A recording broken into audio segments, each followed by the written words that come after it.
Hi,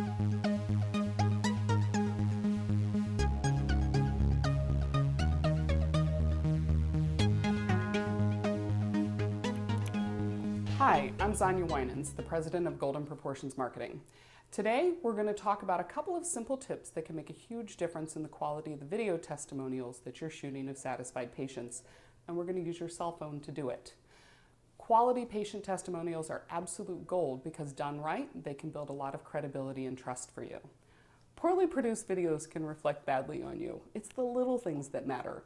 I once remember an airline executive saying, when a customer notices a dirty headrest, they start to question our overall engine maintenance and quality. So you want your video testimonial to look professional because otherwise the medium can get in the way of the message.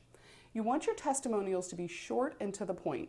When I say short, I mean about 30 seconds. Think of all the thousands of television commercials that you've seen over the years. They're all 30 seconds. There's an awful lot of content that you can put into that amount of time. It's better to have a series of short, single-point testimonial videos than it is to have a couple of long ones. Remember, you want your testimonials to look as good as the rest of your marketing materials. Next, you want to make sure that you know what your patient's going to say. You don't want to just plunk them down in front of the camera, ask them some questions, and hope for the best. Now that you have your patient secured and ready, let's get started. Here's how it's done. You're going to want to identify the person in the office who's responsible for capturing these patient testimonials, like Amber here. And doctor, that person should never be you. You're going to want to make sure that your Amber is really comfortable with the smartphone camera's operation, how to compose a shot, how to take advantage of available light, and how to make sure that your patients feel at ease. Because now is not the time for your patients to be waiting around while Amber figures out how this works. This might seem obvious, but you're going to want to remember to make sure that your Amber actually rehearses this routine a couple of times so she's completely comfortable before she brings a patient into the picture. Let me show you how this works. We've picked this room for several reasons. First, it has a window for natural light. Second, we have a wall that gives us an uncluttered background for our subject. And third, there's a door that we can close to keep out the sounds of phones ringing and people talking. Here's an aerial view of our setup. I recommend that you seat the patient several feet from the background wall here so we don't get harsh shadows from the window, and put the table here for the camera to sit on, and let's seat our interviewer right here behind the camera so the patient makes eye contact with and talks directly to her while appearing to be right on camera. Your patient's eye contact with the camera, and hence the viewer, is very important. If your subject is looking off camera, you're going to wonder what they're looking at. Before we start our interview, I've invited Larry to play the role of our patient. I want to address the subject of natural light and how we want to compose the shot. Just like in our graphic, I've sat Larry at about a 45-degree angle to our window. Natural light is stronger than overhead light, and it's going to provide a nice highlight on the side of his face. Plus, it'll make him look a lot more three-dimensional on camera. Now, another important point, don't try and hand-hold the camera. You're going to get a lot of shakiness. It's going to be very distracting from the quality of the video. Remember what we said earlier about not letting the medium get in the way of the message. One more point, don't forget you don't want to be interrupted by phone calls when you're in the middle of your recording. So make sure to go to settings and turn it on airplane mode.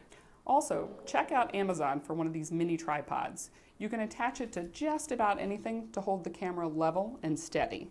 This one is a Joby and sells for less than $20 on Amazon, but there's dozens of them to choose from. Next, you want to attach your cell phone with the spring-loaded clip, like this, and then the camera lens facing forward and the screen facing you.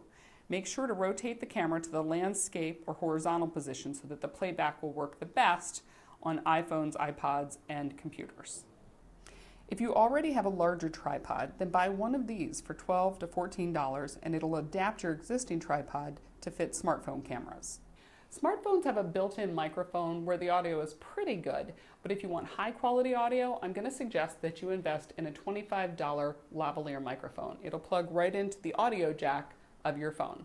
The last thing is I want you to spend $4 on a remote control. With this, Amber won't even have to touch the camera to stop or start it or possibly even knock her shot out of alignment. Set the camera to video mode and put it on the table no more than 2 to 3 feet away from your subject and pointing just slightly up. We call this the power shot. It visually adds credibility to the person speaking. Then raise the camera with books or anything necessary to get it to the right height. To focus on your subject's face, simply blow them up a little bit and tap on the yellow square in the middle, and it will automatically change the focus. So here's what I'm going to ask you. What kind of procedure you had done, and what were your results? Okay, first I have my teeth cleaned, which was the best clean. As Larry answers, and this is really important, Amber should maintain eye contact, smile, nod so that he knows she's listening. When Amber's done, make sure that she asks the patient if they'd like to see how they did. Once they see their recording, more often than not, they're willing to say, I could probably do better with another take. What do you think? Do you want to try it again? That's pretty good, but I think I can do better. Okay. And that's it, you're just about done. If you've managed to shoot your patient testimonial video all in about one 30-second clip from the beginning, all you might want to add is a little bit of a dissolve up from black at the start and a dissolve back to black at the end. To do this on a Mac, go to iMovie, and on a PC, go to Movie Maker. The editing process is pretty self-explanatory. If you want to edit video right on your smartphone, download the Wondershare Movie Editor. It's free. One final thing, don't forget to put these wonderful patient testimonial videos on your website and share them on social media. It's really easy to get great results using these simple techniques and a smartphone. As a matter of fact, we shot this entire video on a smartphone. Now, here's a quick review.